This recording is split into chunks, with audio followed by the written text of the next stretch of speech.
गरीब बच्चे की दर्द भरी कहानी।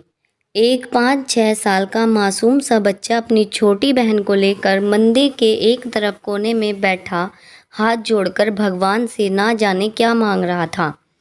कपड़े में मैल लगा हुआ था मगर नियत साफ। उसके नन्हे नन्हे से गाल आंसुओं से भीग चुके थे। बहुत लोग उसकी तरफ आकर्षित थे और वह बिल्कुल अनजान अपने भगवान से बातों में लगा हुआ था। जैसे ही वह उठा, एक अजनबी ने उसका नन्हा सा हाथ पकड़ा और पूछा, क्या मांगा भगवान से? उसने कहा, मेरे पापा मर गए हैं, उनके लिए स्वर्ग।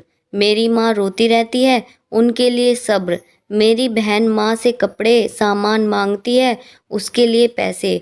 तुम स्कूल जाते हो? अजनबी का सवाल स्वाभाविक सा सवाल था। हाँ, जाता हूँ, उसने कहा। किस क्लास में पढ़ते हो? अजनबी ने पूछा। नहीं अंकल, पढ़ने नहीं जाता। माँ चने बना देती है, वह स्कूल के बच्चों को बेचता हूँ। बहुत सारे बच्चे मुझसे चने खरीदते हैं, हमारा यही काम धंधा है। बच्चे का एक एक शब्द मेरी रूह में उतर रहा था। तुम्हारा कोई रिश्तेदार? ना चाहते हुए भी अजनबी बच्चे से पूछ बैठा। पता नहीं, माँ कहती है गरीब का कोई रिश्तेदार नहीं होता। माँ झूठ नहीं बोलती, पर अंकल मुझे लगता है मेरी माँ कभी कभी झूठ बोलती है।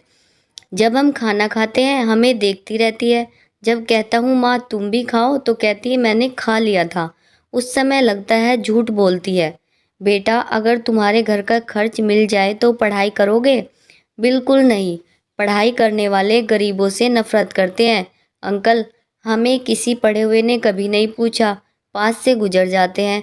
अजनबी हैरान भी था और शर्मिंदा भी। फिर उसने कहा, हर दिन इस मंदिर में आता हूँ, कभी किसी ने नहीं पूछा। यहाँ सब आने वाले मेरे पिताजी को जानते थे, मगर हमें कोई नहीं जानता। बच्चा जोर जोर से रोने लगा। अंकल, जब बाप मर जाता है तो सब अजनबी क्यों हो जाते हैं? मेरे पास उसका कोई जवाब नहीं था। ऐसे कितने मासूम होंगे जो हसरतों से घायल है। बस एक कोशिश कीजिए और अपने आसपास ऐसे ज़रूरतमंद यतीमों बेसहारों को ढूंढिए और उनकी मदद कीजिए।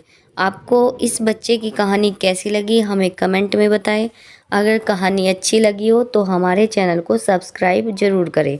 धन्यवाद दोस्तों, टाटा, बाय बाय, नमस्ते।